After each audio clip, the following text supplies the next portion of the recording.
ರಾಯರ ಚರಿತ್ರೆಯಿಂದ ಈಗಿನ ಕಾಲ ಮಕ್ಕಳು ಏನನ್ನು ಕಳೆದು?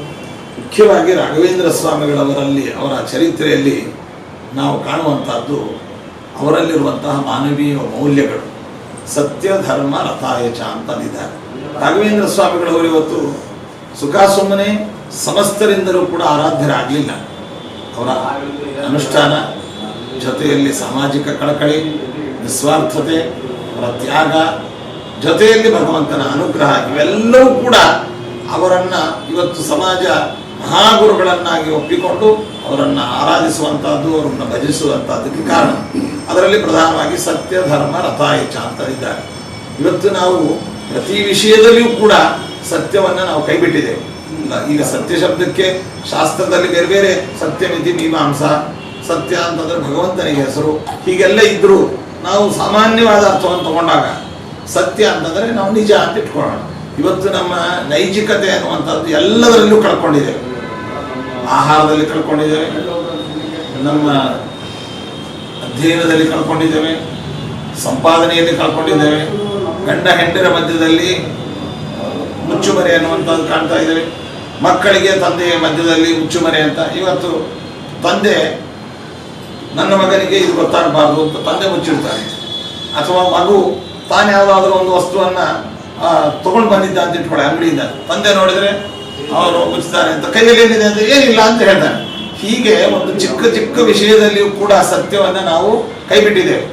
ಹಾಗಾಗಿ ನಾವು ರಾಯರ ವ್ಯಕ್ತಿತ್ವವನ್ನು ನಾವು ರೂಪಿಸಿಕೊಂಡು ಕೇವಲ ರಾಯರಲ್ಲಿ ನಮಸ್ಕಾರ ಮಾಡೋದಲ್ಲ, ನಾವು ತಮ್ಮ ಯಥಾ ಉಪಾಸತೆ ತಥೈವ ಭವತಿ ಅಂತ ಹೇಳಿದಂತೆ ರಾಯರು ಸತ್ಯ ರಥರಾಗಿದ್ದಾರೆ. ಎಂತಹ ಪರಿಸ್ಥಿತಿಯಲ್ಲಿಯೂ ಕೂಡ ಸತ್ಯವನ್ನು ಕೈ ಬಿಡಲಿಲ್ಲ.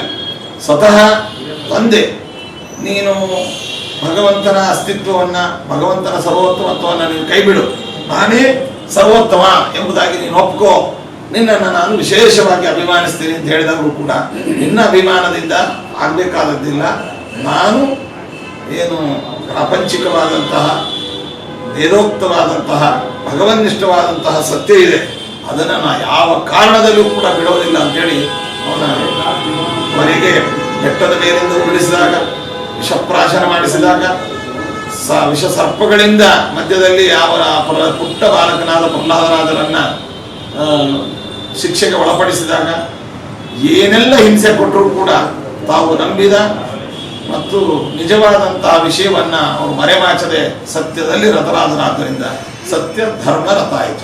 ಮತ್ತೆ ಯಾವುದೇ ಕಾರಣಕ್ಕೂ ಕೂಡ ಅವರು ಧರ್ಮವನ್ನು ಬಿಡಲಿಲ್ಲ.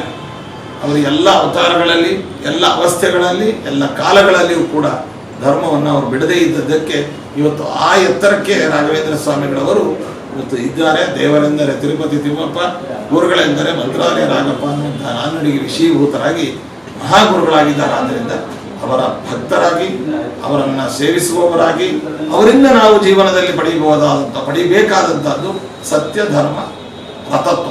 ಅಂದರೆ ಯಾವ ಕಾರಣಕ್ಕೂ ಕೂಡ ಸತ್ಯವನ್ನು ಬಿಡಬಾರ್ದು, ಧರ್ಮವನ್ನು ಬಿಡಬಾರ್ದು. ಹಾಗಾದಾಗ ಮಾತ್ರ ಗುರುಗಳ ಪೂರ್ಣ ಅನುಗ್ರಹ ನಮಗಾಗತ್ತೆ.